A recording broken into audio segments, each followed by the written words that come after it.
lo vamos a hacer con ejemplos numéricos, pero es muy sencillo. Entonces, vamos a suponer,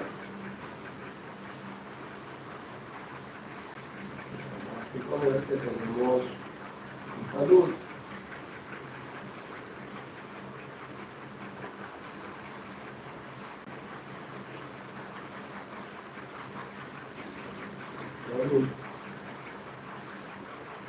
vamos a colocarle una altura que sería el HS.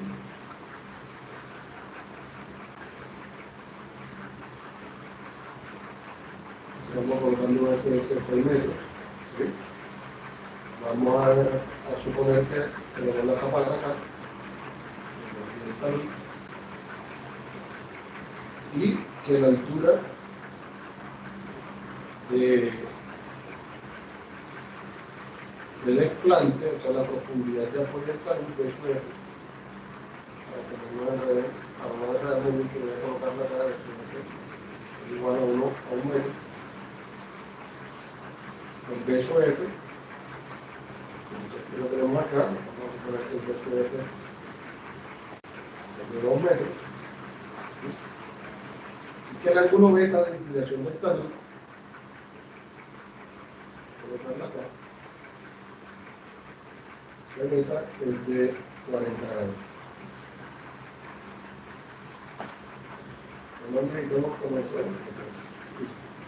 Entonces vamos a suponer que estamos en un terreno al 2 nomogramas. Cuando me refiero a 2 nomogramas son los gráficos que tenemos acá. Este sería el primer nomograma, que es para suelos, como dice acá abajo, para suelos cohesivos. Y el segundo nomograma sería el de la parte derecha, que es para suelos no cohesivos, sin cohesión. ¿Qué significa eso? Entonces vamos a hacer un primer ejemplo para suelos cohesivos. Entonces vamos a suponer que tenemos una cohesión A1. Me estaba faltando algo. Para calcular eso, Meyerhoff nos dijo que la capacidad de carga útil era dada por esta expresión. Esta expresión es muy parecida a la expresión de Terzaghi que estamos utilizando, donde tenemos CNC más Q' más gamma de medios de gamma. ¿Qué hace Terzaghi? Terzaghi quita este factor, perdón, Meyerhoff. ¿Y por qué lo quita? Por lo que les había explicado con el Centro Comercial Buenavista. Porque si yo tengo este tipo de cimiento aquí en el talud, la presión de sobrecarga de este lado va a ser mucho mayor y va a ser, aquí va a ser variable, aquí va a ser una sobrecarga un poquito grande, aquí va a ser un poquito más pequeño y aquí va a ser mínima. Entonces, la sobrecarga, digamos que de este lado, del lado de la pendiente, no va a ser regular. ¿Sí?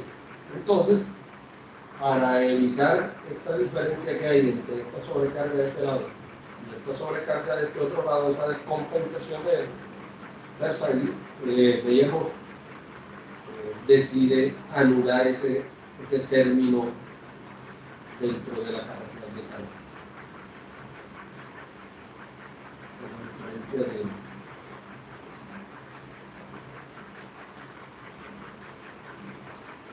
Entonces estamos grabando la clase.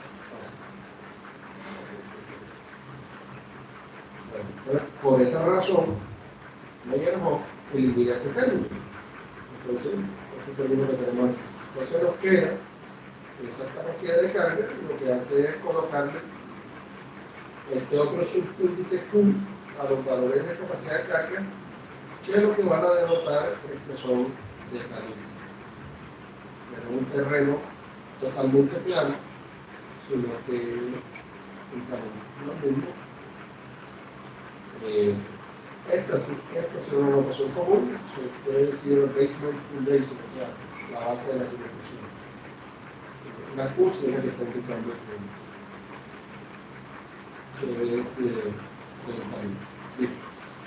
Entonces tenemos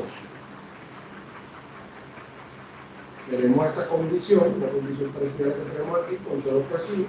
Entonces, si es con suelo cohesivo, solamente voy a utilizar el nomograma de suelo cohesivo.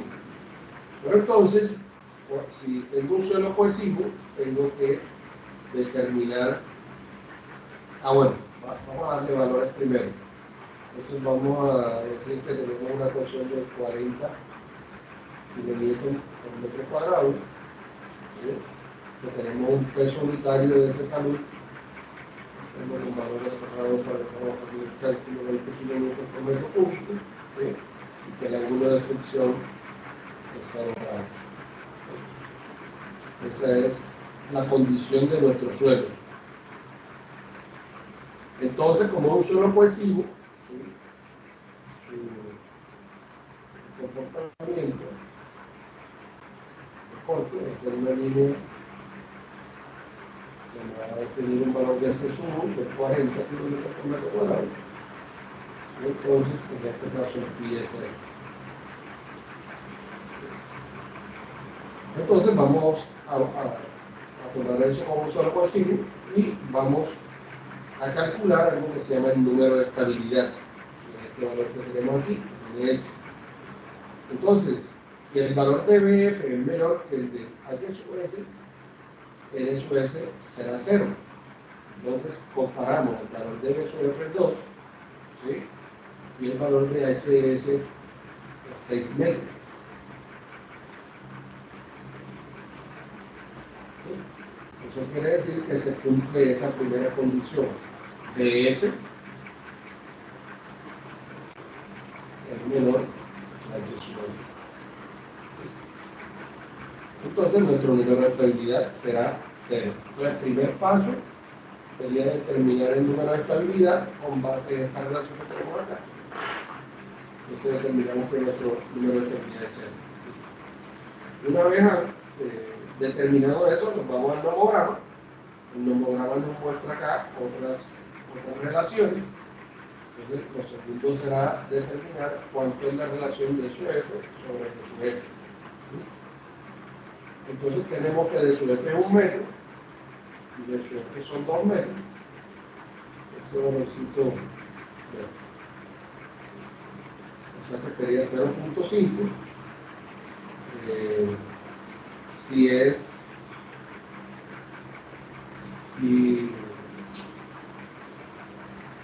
ese valor tiende a 0, utilizaremos las rayas seguidas, contiguas, ¿sí?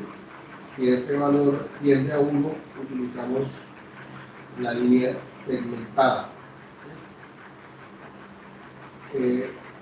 Bueno, es bueno este ejemplo para que enseguida diriman qué pasa si está en la mitad entre 0 y 1. Como nos dio la mitad entre 0 y 1, nos fijamos que si utilizamos las rayas segmentadas, los valores de NSQ, de capacidad de carga por cohesión, nos van a dar más altos. Entonces iríamos en contra de la seguridad. Entonces vamos a establecer que si DF o B sobre B sub F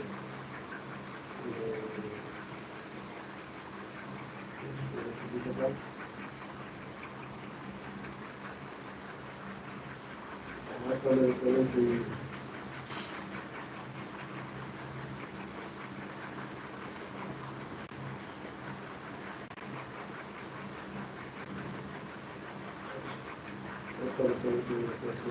F sobre B sub F es menor o igual que 0.5, entonces vamos a utilizar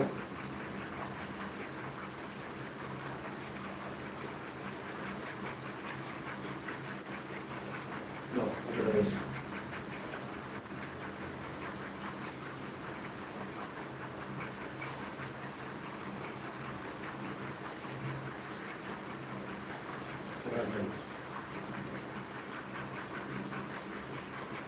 Mayor o igual que 0.5, entonces utilizamos la regla continua.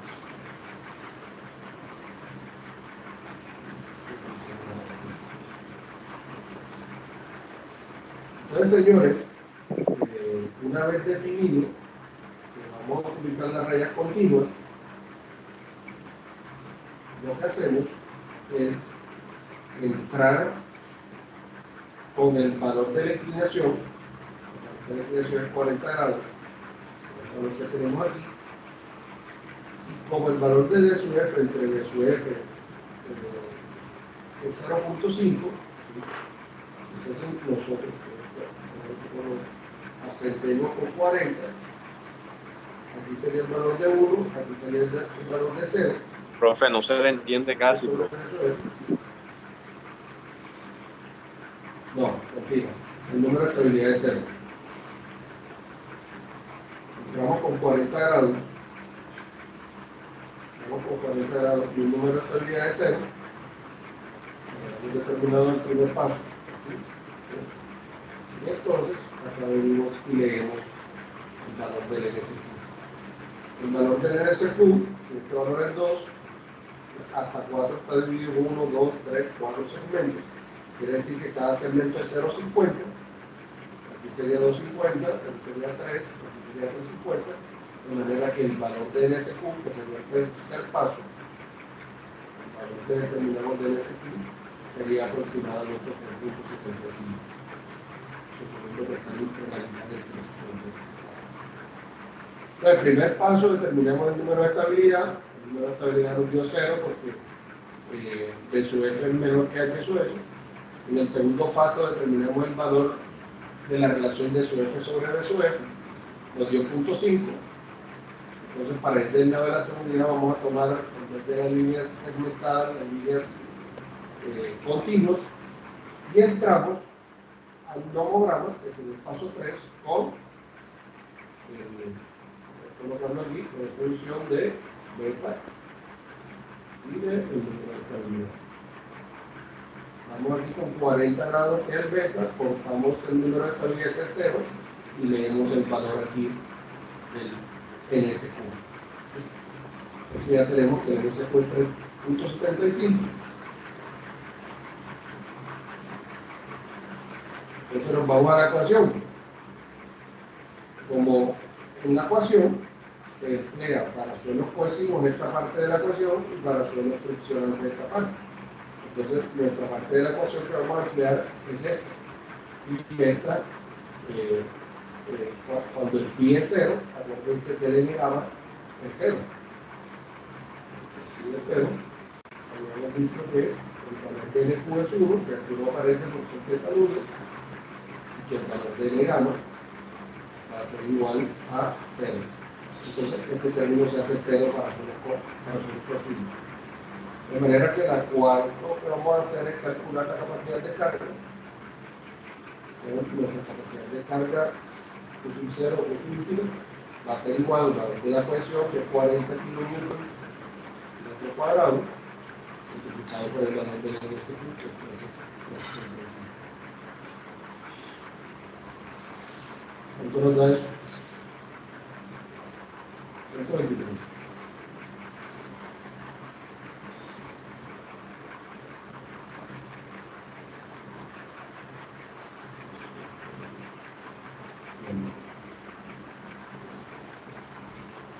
¿Cuánto nos da eso, señor?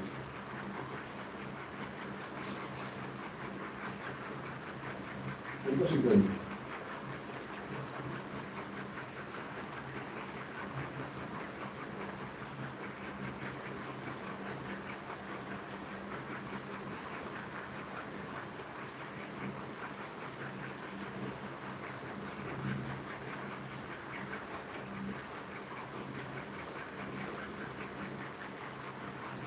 Señora, ¿está bien? Sí, ingeniero.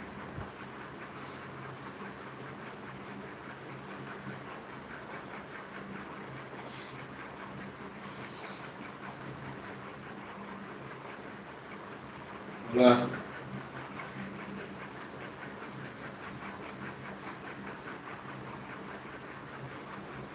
Sí, ingeniero, sí da eso.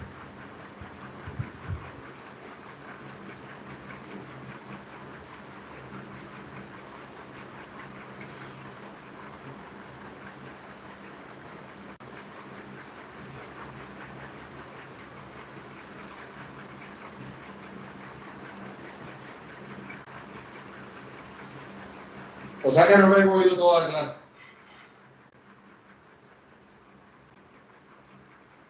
Sí se escucha, pero creo que usted no nos escucha a nosotros. Ah, ok. ¿Cuánto? Bueno, ¿cuánto aprendió? Sí da 150. Ok. Entonces, como la aprendió por su A, no lo voy a colocar porque el factor de seguridad, porque no me va a caber allí, entonces lo divido entre 3 y el usuario me da 50 kilonewtons por metro cuadrado.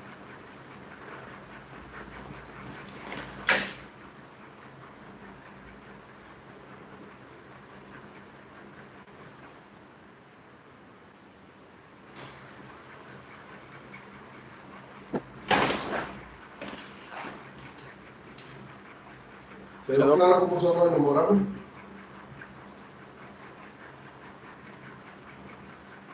Muy sencillo.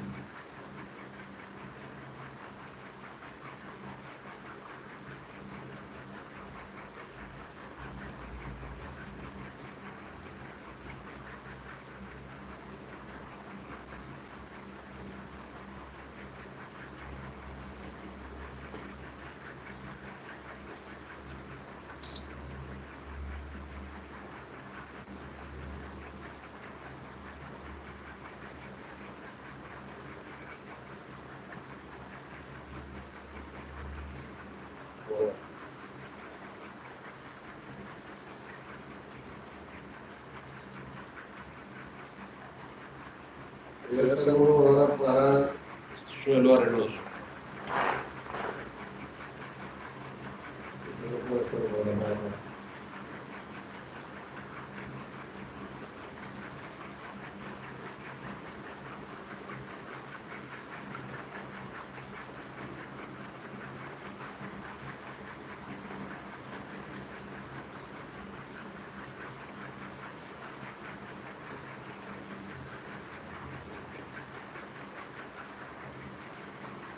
Entonces, vamos a poner que tenemos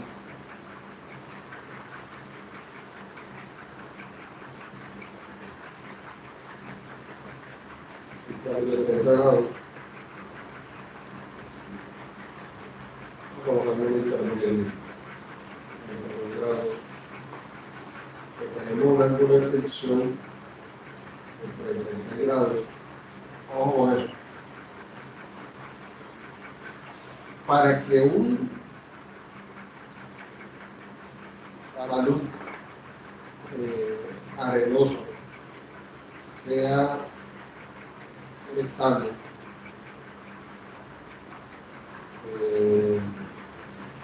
el ángulo de fricción siempre tiene que ser mayor o por lo menos igual al ángulo de inclinación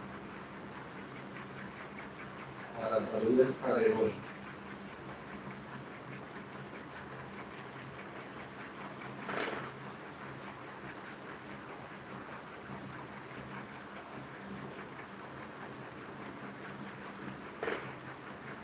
Porque eso se considera el ángulo de reposo.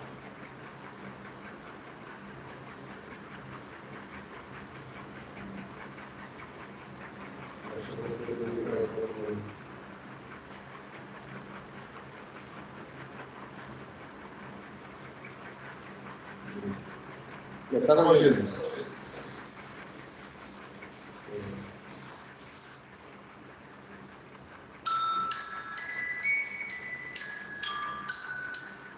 Ingeniero, por ejemplo, ustedes, claro.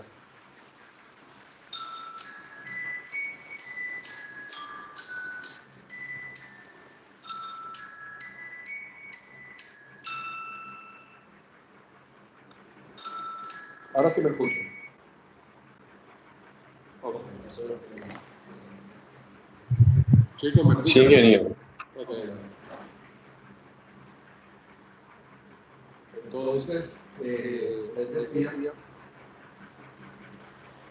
que para tener taludes arenosos estables tenemos que tener ángulos de fricción mayores que los ángulos de inclinación para que el material repose y no no vaya a producir inestabilidad.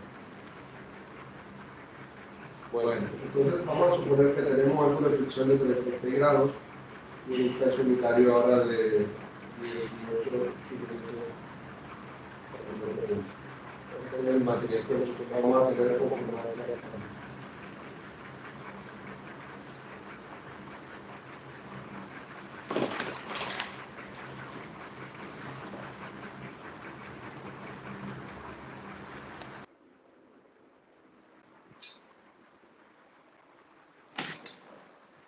Listo.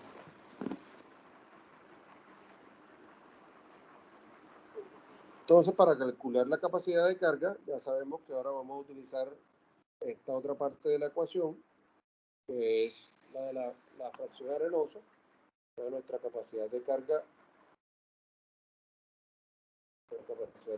última, va a ser igual a gamma por B sub F por entre 2 por el gamma Q. Entonces, tenemos zapata del talud. Vamos a suponer que el D sub F de la zapata es 2 metros. El H sub S del talud es 4 metros. Y vamos a considerar que el B sub F es de 1.8 metros. Listo. Entonces, vamos a emplear el nomograma para suelos arenosos, que es este de acá. ¿Cómo vamos a entrar? Acá tenemos la pendiente y aquí tenemos nuevamente las relaciones de sub F sobre B sub F. Para taludes arenosos no hay que calcular el número de estabilidad. Entonces, acá tenemos valores de los ángulos de fricción internos.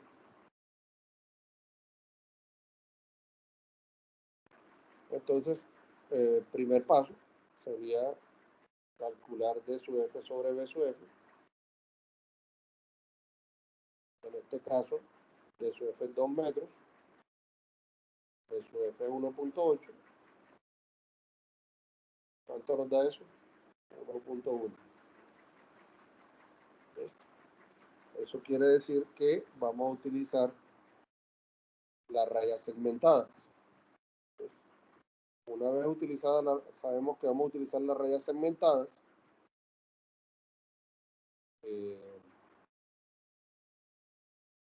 Vamos a entrar con el ángulo de inclinación del suelo, que es 32 grados, que sería más o menos por acá. 32 grados. Y el ángulo de fricción del suelo es 36. Entonces, la línea segmentada de 30 grados es esta que tenemos aquí. Y la línea segmentada de 40 es esta que tenemos acá. Entonces, entramos aquí, ¿sí? Podemos hacer dos cosas. Podemos tomar el valor de 30 grados y el de 40 y sacar una interpolación para 36, pero como este es un método eminentemente gráfico, lo que voy a hacer es imaginarme que si aquí es 30 y acá es 40, voy a subdividir esto de tal manera que más o menos piense que aquí en esta zona de aquí puede ser 36, porque esto es un método totalmente gráfico. Entonces entro con la inclinación de 32 grados, que es más o menos por acá. ¿Sí?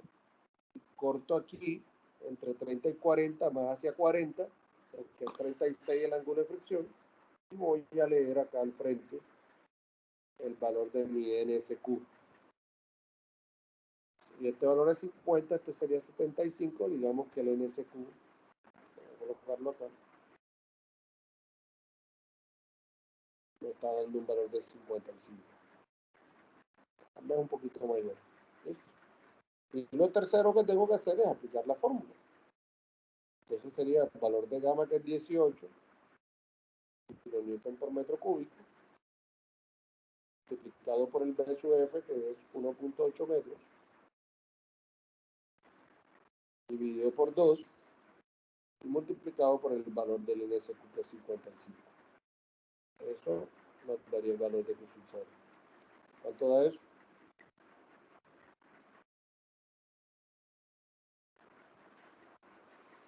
Me dio 891, profe. 9 por 1.8.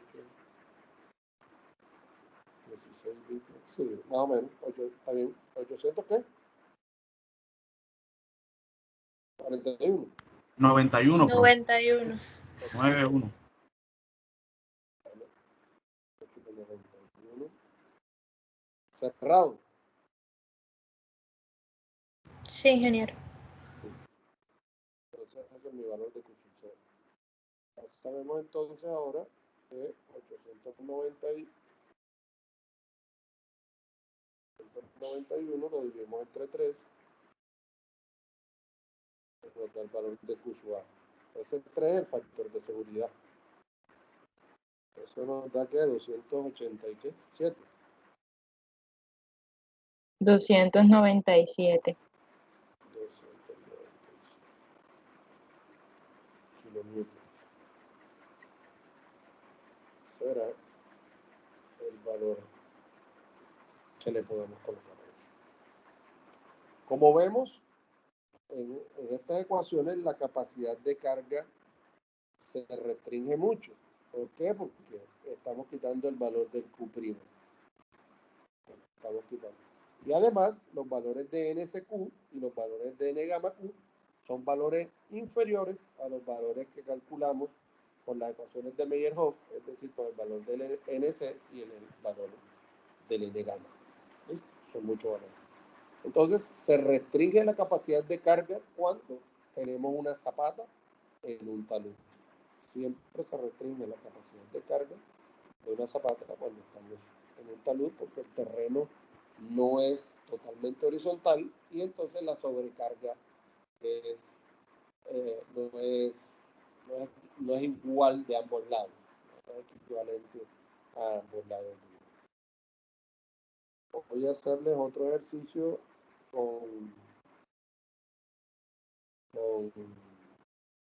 cuando la zapata está sobre la corona.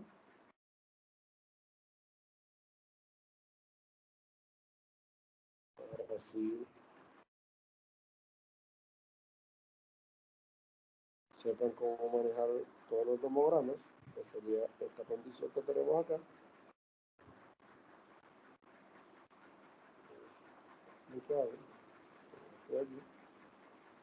Entonces, de igual forma, hay un nomograma para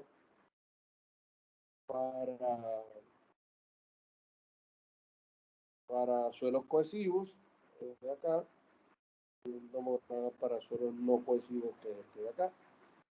Bueno, quiero que se fijen en algo. Aquí vamos a calcular también un valor de NSQ, ¿sí?, con base en unas variables, pero lo que quiero que se den cuenta es esto. A partir de este número, ¿sí?, que equivaldría acá abajo a 4.5 para las líneas segmentadas, y más o menos a partir de 4 para las líneas rayadas, acá daría antes, acá mucho antes, ¿sí?, la línea o la variación del NSQ, ¿sí?, se vuelve constante en cierto punto. ¿Qué estamos leyendo aquí? Aquí estamos leyendo una relación P sobre B sub F, donde B es la distancia que hay desde la corona del talud hasta donde comienza la zapata. Eso es B, ¿sí? Entonces, ¿qué me quiere decir eso? Que si esta distancia B, porque es B sobre B sub F, si la distancia B se me hace muy grande, ¿sí?, ya no va a haber variación en la capacidad de carga, ¿sí? Si ya la zapata está muy alejada de este punto de la corona, ¿sí?, ya no va a haber influencia de esta inclinación sobre la capacidad de carga de esta zapata. Entonces, en términos generales, para que ustedes guarden ahí en su cabeza, ¿sí?, tenemos esta otra ecuación, esta otra diapositiva. Si el valor de B, que aquí se llama XB, es mayor a 4 veces el ancho de la cimentación, ya no vamos a considerar el efecto del talud sobre la zapata. Es decir, ya lo calculamos con la ecuación de Beyer-Hoff completa. Vuelvo y repito, si la distancia esta, desde la corona del talud hasta donde empieza la zapata, es mayor a 4 veces el ancho de la zapata, ya despreciamos la influencia que pueda tener el talud sobre la zapata. Y consideramos en ese caso que la sobrecarga es uniforme a ambos lados de la cimentación y por ello entonces utilizamos ya la clasificación. Entonces esto de que el terreno tiene que ser totalmente ilimitado, horizontal, no deja de tener su validez cuando estos señores descubrieron que después de que esa distancia sea mayor a 4 veces en todos los casos el ancho de la cimentación, ya la sobrecarga o el comportamiento de la zapata es estable respecto a la sobrecarga al lado y lado de la zapata. Entonces, eso que lo tengan en cuenta. También para los suelos arenosos, más o menos alrededor de 4, ya se hace también totalmente horizontal.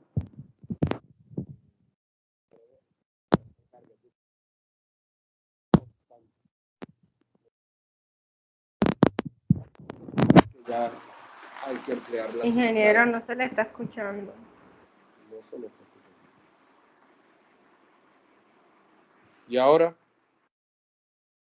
Sí, ahora sí. Claro. Entonces, después de 4 veces el ancho del cimiento, separado del punto de inflexión de la corona, ya utilizamos las ecuaciones normales.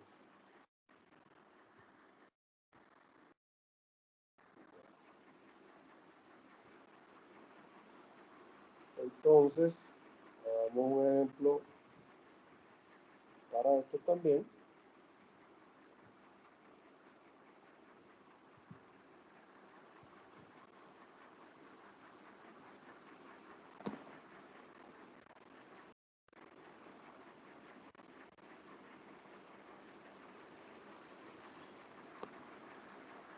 Entonces, hagamos primero uno con sencillos. Vamos a colocar la ecuación de 55 kilómetros cuadrados. Vamos a colocar 19.6 kilómetros metro cúbico. El beta lo vamos a colocar en punta. Vamos a colocar beta en... Profe, no se le está entendiendo nada, bro. ¿Por qué? ¿Se escucha distorsionado o qué? Sí. Y ahora, ¿qué me escucha? Sí, pero se escucha un poco lejos. Sí, ingeniero, se escucha como lejos. Será, hombre. ¿Está mejor o no?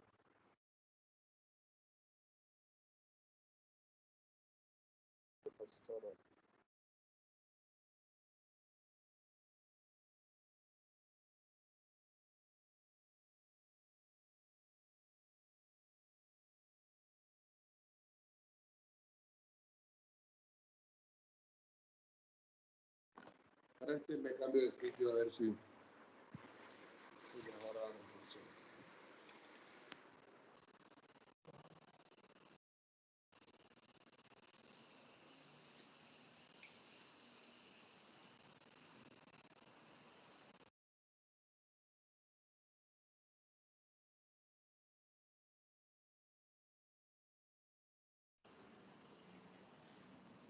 Señores, ¿escuchan ahora bien mejor?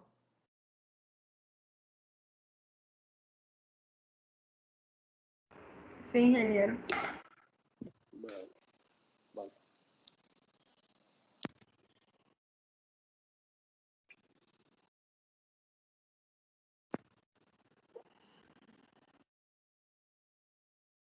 Bueno, voy a utilizar 60 grados para hacer ese ejercicio un poco más rápido. Ya saben cómo interpolar en caso de que les dé un ángulo intermedio. Listo. Entonces, como estamos en un talud cohesivo, el procedimiento es similar. Lo primero que tenemos que hacer es determinar el valor de NS. Bueno, no lo he colocado aquí la altura ni le he colocado la zapata acá. Listo. Entonces,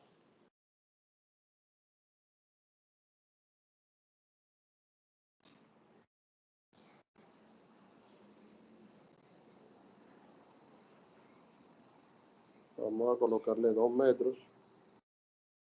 Vamos a colocarle aquí 1 metro. Y la altura se la vamos a colocar de 5 metros. Listo. Entonces, nuevamente, el número de estabilidad, ¿cómo lo determino? Va a ser 0 si B sub F es menor que H sub S. B sub F es menor que H sub S. Voy a cambiar el B sub S porque estoy haciendo un ejemplo parecido al que le hice con el nomograma anterior. Entonces, para que me dé la otra condición, vamos a bajar un poquito aquí, vamos a decir que esto es 3 metros y esto vamos a colocarle aquí 4 metros. ¿Listo? Pues simplemente para hacer un ejercicio con condiciones diferentes al anterior. Entonces tenemos la segunda condición, es decir, que en este caso B sub F es mayor o igual que H sub S. ¿Listo?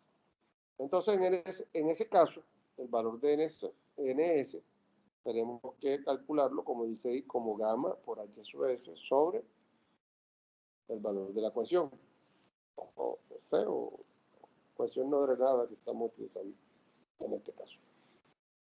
Entonces, calculo N sub S, sería 19.6 kilonewton metro cúbico. Eso lo multiplico por el valor del H sub S, que son 3 metros, y lo divido entre la ecuación, que es 55 kilonewton metro cuadrado.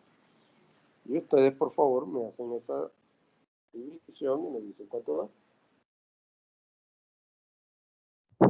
1.07. Listo, muchas gracias. 1.07. Entonces ya tengo el valor de N sub S.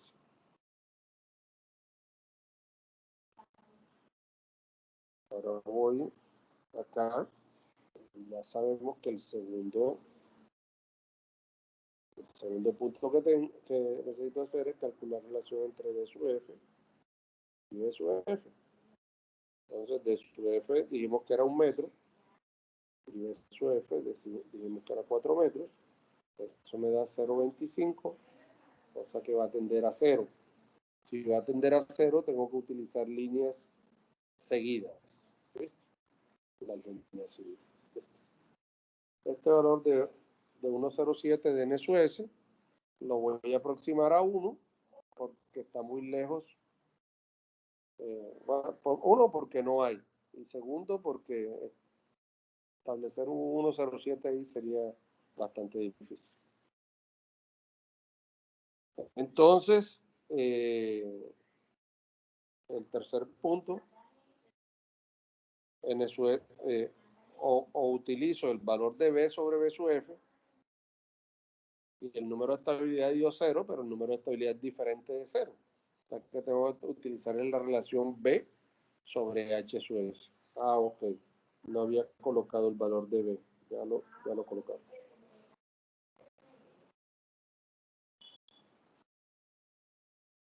Vamos a colocarlo aquí.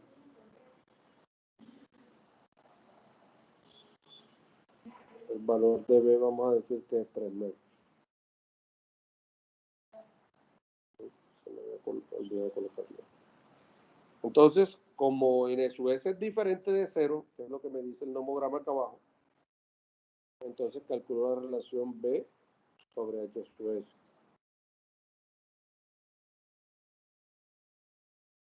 B es 3 metros y H sub S son 3 metros. Entonces la relación B sobre H sub S es 1.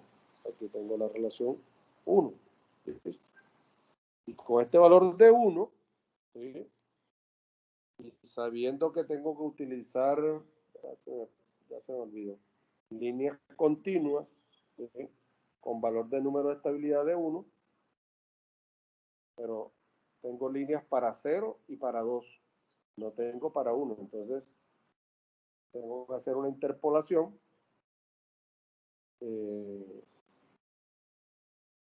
El ángulo de fricción para 0 es, el ángulo de fricción que dimos era de 60 grados, subo por aquí,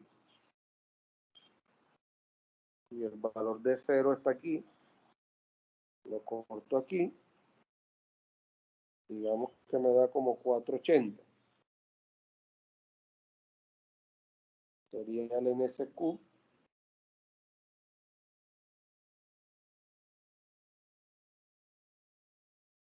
para un número de estabilidad de 0, ¿sí? Y un ángulo beta de 60 grados. El valor me da 480.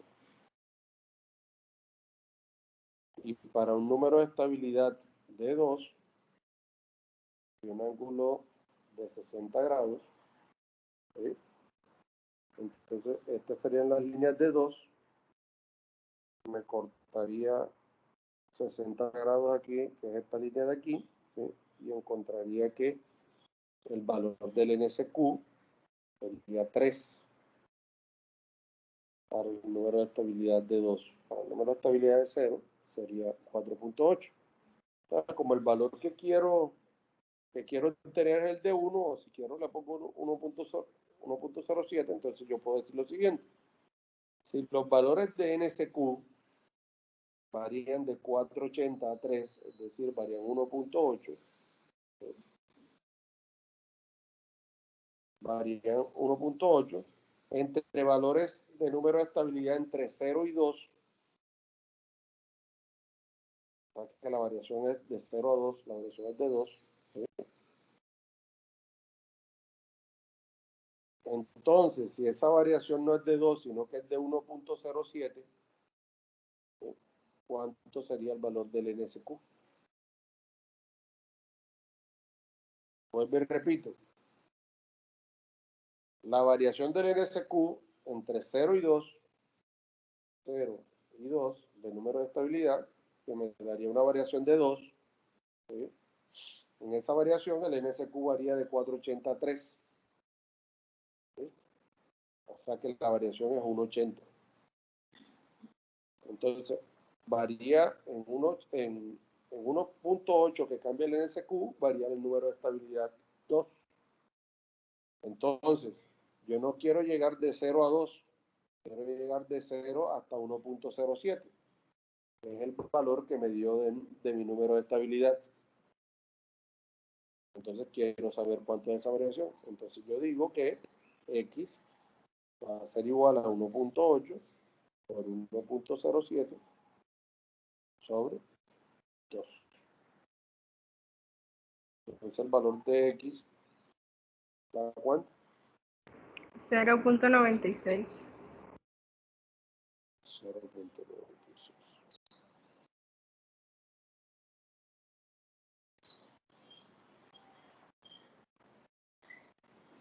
.96 es la variación. Entonces, fíjense, ¿qué hago con ese 0.96? Como estoy calculando de un valor mayor a un valor menor la variación, tengo que restársela a este valor, para poder calcular el NSQ de ese valor. Entonces, el NSQ para un número de estabilidad de 1.07 y un ángulo de 60 grados, será 4.8 menos 0.96. ¿Eso me da cuánto? 3.84. Okay. Entonces, el NSQ, vamos a colocarlo aquí, 1.07, 60 grados, 3.84. ¿Sí? ¿Qué es lo que estoy haciendo? Una interpolación. No lo... Ustedes lo pueden tomar físicamente, ¿verdad? Dicen 480 o sea, el valor de 0 es este, el valor de 2 es este, entonces el punto intermedio en 1.07, decir que es un valor como este más o menos, como aquí. ¿Listo? Entonces más o menos les está. Si lo quieren hacer preciso, ¿sí? Entonces hacemos la interpolación y tenemos el valor preciso del NSQ. ¿Listo? Entonces calculamos ahora el Q sub 0, que como en el ejercicio anterior va a ser igual al valor de la ecuación, que es 55 para este caso, kilonewton metro cuadrado, multiplicado por el valor del NSQ, que es 384. ¿Cuánto da esto?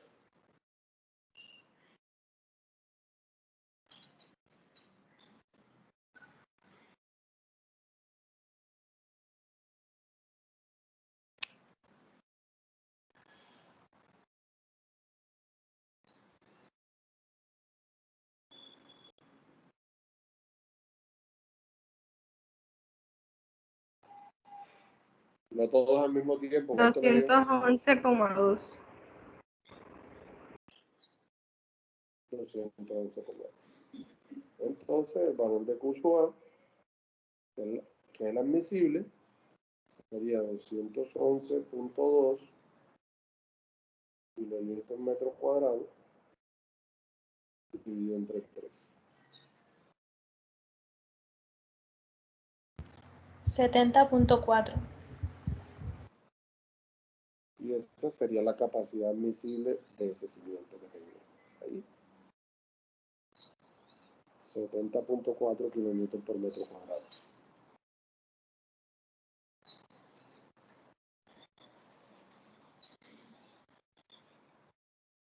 Listo.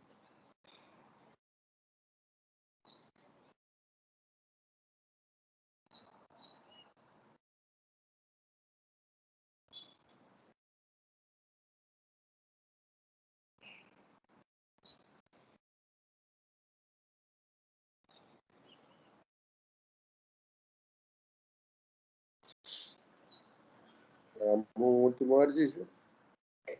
Ahora en talud arenoso, en que el funcionamiento es similar.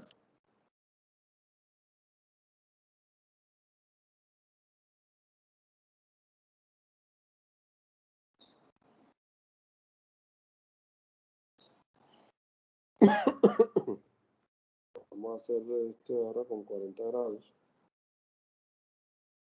40 grados no es mucho, talud es casi no. O sea, en nuestra tierra. Vamos a hacerlo nuevamente con 30 grados.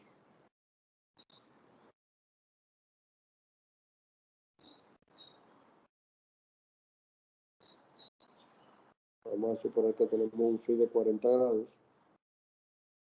un peso unitario de 17 kilonewton metro cúbico, y la altura del talud por 6 metros.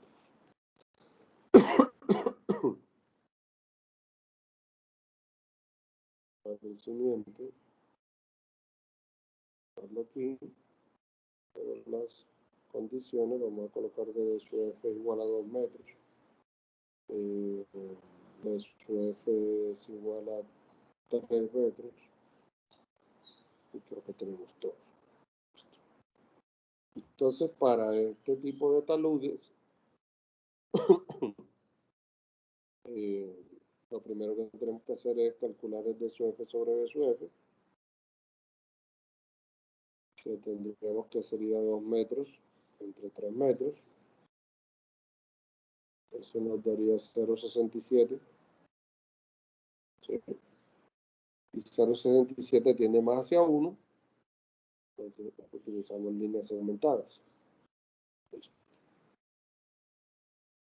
Bueno, me faltó la distancia B, voy a colocarla acá también, ya saben que B es la distancia que hay de la corona a donde empieza el talud, vamos a colocarle 1.5 metros.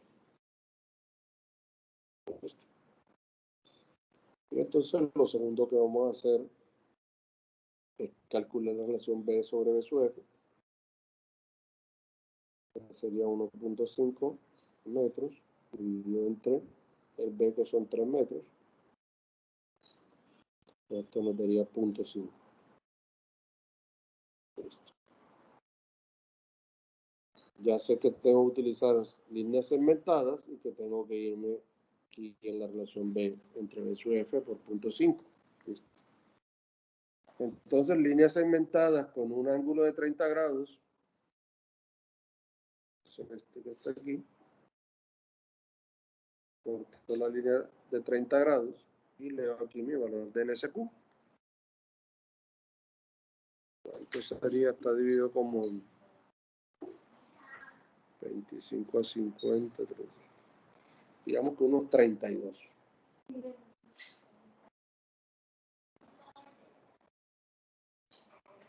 Listo.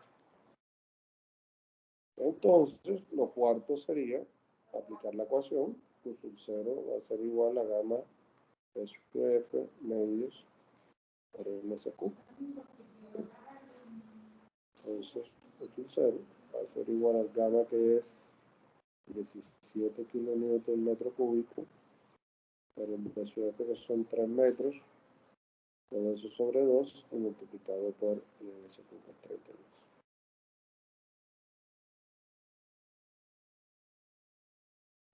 $816.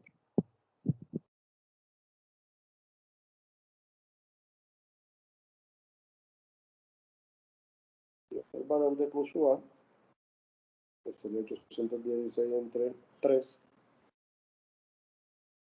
832. 272. No, así está bien. No. Les digo, Q sub A dividido entre 3 da 272. Ah, sí, da 272. Okay. Esa era la capacidad de carga. Bueno. Entonces, con eso terminamos la parte de zapatas sobre taludes. Aquí hablo un poco de los factores de seguridad, que son los valores que hemos utilizado. Yo he utilizado 3 para ustedes, para que trabajen con un factor de seguridad bastante robusto, que les permita absorber cualquier embarrada por allí. Esta diapositiva ya la vimos. Esta ya la utilizamos, aunque no se dieron cuenta. Y bueno, acá está la otra diapositiva que les dije que era conceptual. ¿Sí? Aquí están esfuerzos totales. Es decir, que aquí es que utilizamos los suelos que son totalmente arcillosos, que están en esfuerzos totales, que le aplicamos carga y la velocidad con que le aplico la carga es superior a la velocidad con que drena, entonces ellos van a depender de un valor de cohesión no drenada.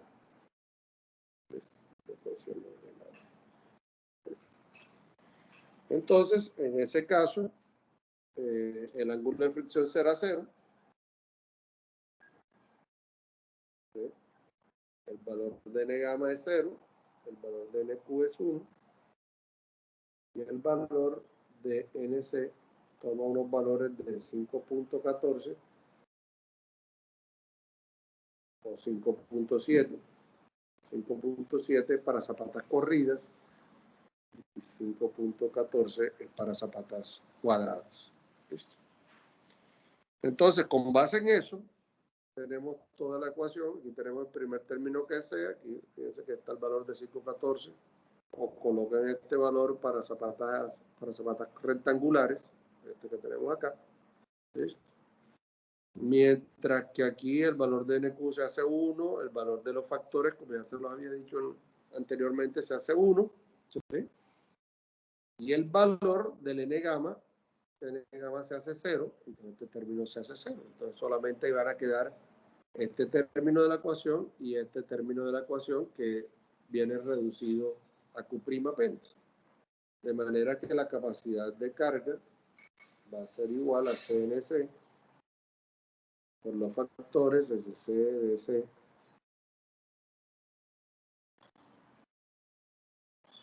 y a eso le vamos a sumar solamente el valor de Q'. Eso es lo que dice esta ecuación. O sea que este término se pierde, ¿sí? Y que todos estos factores de aquí se vuelven 1. Eso es lo que nos dice esta diapositiva conceptual. Como les dije, si ustedes comprenden claramente esta diapositiva de aquí y la otra que les mostré de esfuerzos efectivos, es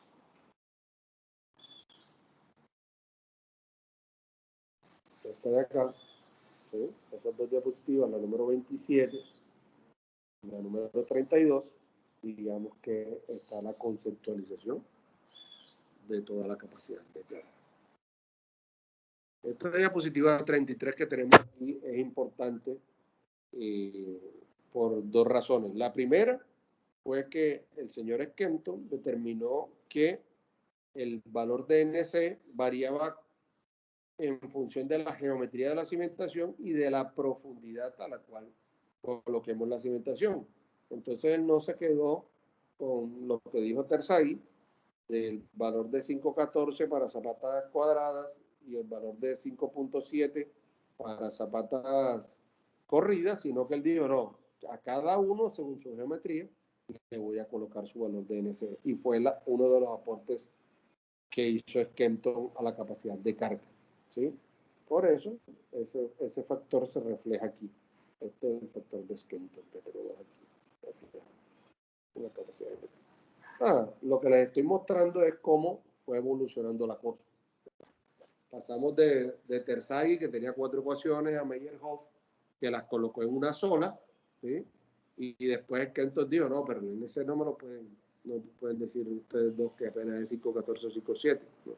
Él va variando de acuerdo a las condiciones geométricas de la cimentación.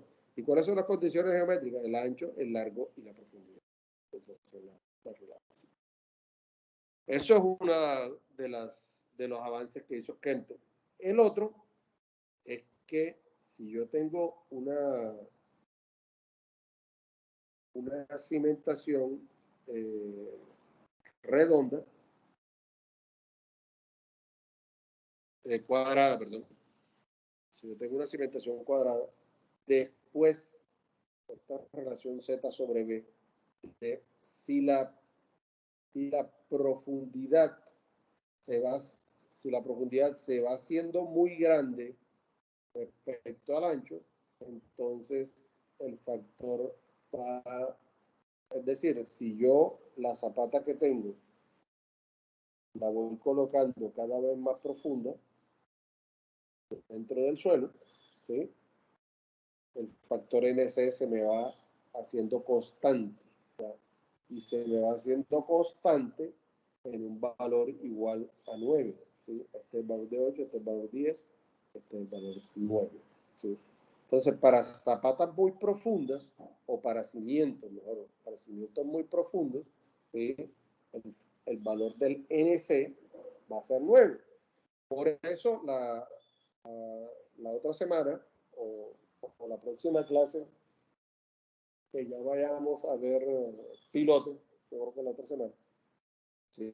Vamos a ver que el factor NC para pilotes en arcilla siempre va a ser 9. ¿Por qué? Porque esto fue una demostración que hizo Skempton. Si yo tengo en vez de una zapata, digamos yo construyo un pilote es una cimentación, que tiene una sección transversal acá en la punta, y que está muy profunda con respecto a su diámetro, que equivale al valor de B. Entonces, la longitud del pilote, que en este caso está equivaliendo al valor de Z, para un pilote la relación L sobre D equivaldría a lo que hizo Skempton aquí como relación Z sobre B, donde L es la longitud del pilote y D es el diámetro del pilote o la base del pilote. Entonces, como en los pilotes esta L es mucho mayor que la D, entonces se van a cumplir estas relaciones inclusive más grandes que estas, ¿verdad? Para que una cimentación, lo vamos a ver de otra manera, se considere profunda, la relación entre la profundidad a la que está la cimentación y el ancho de la cimentación tiene que ser mayor que 5. Tiene que ser mayor que 5. Entonces, siempre el valor de NC para ese tipo de cimientos lo vamos a tomar como 9, porque eso lo demostró Skempton en sus investigaciones. Bueno.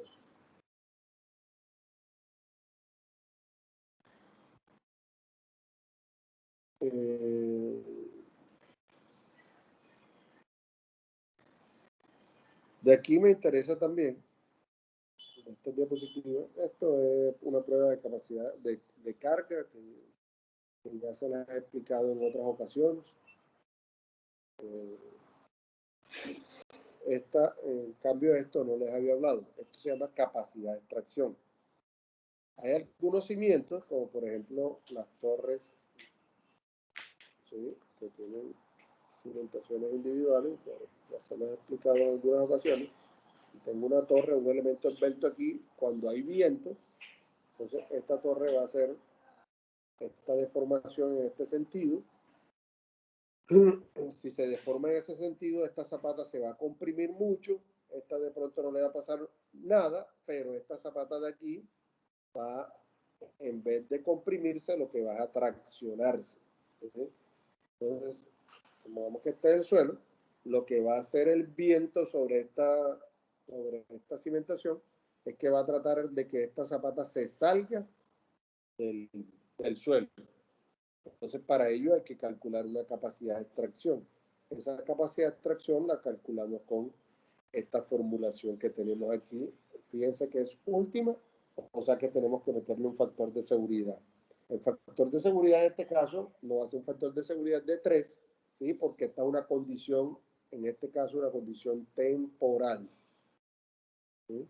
No siempre esa cimentación va a funcionar a tracción.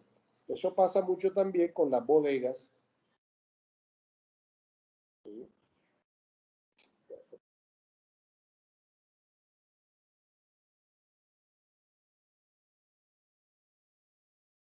En las bodegas, porque las bodegas, lo que buscamos en las bodegas es una gran capacidad de almacenamiento. Entonces, las bodegas las dejamos muchas veces abiertas y el viento se mete dentro de la bodega, cuando obviamente cerrada acá para protección, cuando estamos almacenando el grano, dejamos las puertas abiertas. Si hay mucho viento, ese viento se va a acumular aquí en la parte superior del techo, ¿sí?, y va a crear una gran fuerza que va a traccionar toda la bodega, y las zapatas van a traccionarse igualmente por la acción del viento. Entonces también a las bodegas tenemos que calcularle capacidad de extracción, porque el viento en la cúpula de la bodega, en el techo de la bodega, va a tratar de levantar la bodega y va a empezar a traccionar los zapatos. Entonces es muy importante también en este tipo de construcción. Entonces, ¿qué actúa en contra de esta tracción que va a ejercer el suelo, el viento en este caso? Entonces, va a ejercer un factor importante, el peso. ¿Sí? ¿Qué peso es? Si aquí tenemos que todo esto es lo que está actuando en la cimentación, ¿sí? Entonces tenemos que considerar el peso de todo lo que hay aquí. ¿Qué hay aquí? Esto que es con la columna de concreto, lo que tengamos enterrado, ¿sí? Eso va a actuar en contra de la tracción. El peso de la cimentación y el peso del relleno que tenemos aquí también va a actuar en contra de la tracción, ¿sí? O sea, el peso de todo lo que tengamos aquí. ¿Y qué va a actuar aquí? La fricción contra la tracción también, la fricción que se desarrolle en esta superficie que tenemos aquí, que está determinada por un empuje pasivo, porque lo que va a tratar es de moverse hacia la estructura. Entonces vamos a calcularlo con un empuje pasivo, obviamente reducido aquí en 2/3. ¿Por qué? Porque el material que tenemos aquí de relleno, ¿sí? Que es el que va a actuar con la estructura, no desarrolla una fricción, sino que desarrolla un rozamiento. Entonces, por eso tenemos que reducir el ángulo de fricción del material, porque no es de la misma constitución que el material de la estructura. Algo parecido a lo que vimos cuando vimos muros de contención, y creo que son los meses. Bueno, eso lo vimos frente a Lunes. O algo parecido a lo que vamos a ver ahora que calculemos pilotes como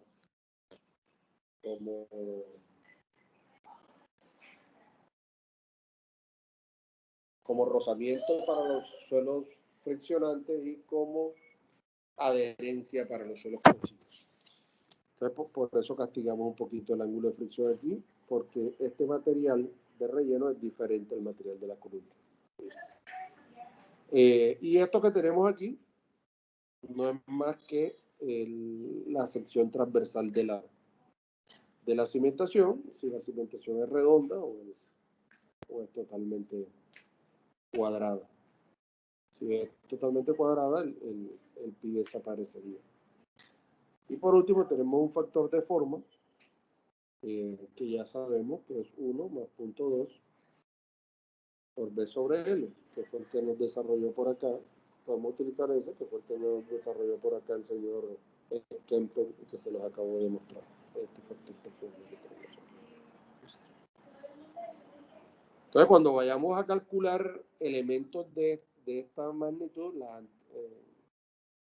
cuando me toca calcular antenas, sistemas de intercomunicación eléctrica, bodegas, pasó mucho también debido a su orientación el terminal de transporte de Montería. El terminal de transporte de Montería, la parte esa por donde circula la gente cuando se baja de los buses y eso, el techo se arrancó por un efecto de tracción con las estructuras que tenía ahí circunvecinas. No era que estuviera cubierta, que tuviera pared, sino que las estructuras al lado se actuaron como tal, no dejaron salir el viento y se arrancó todo el techo cuando las estaban construyendo antes de inaugurarlo. Y hubo que estructuralmente colocarle unos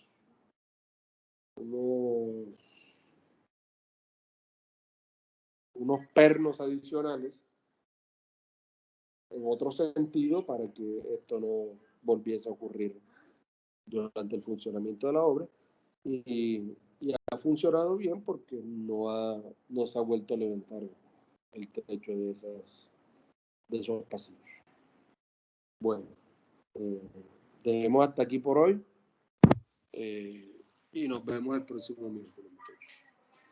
Tengan una buena tarde. Hasta luego, ingeniero.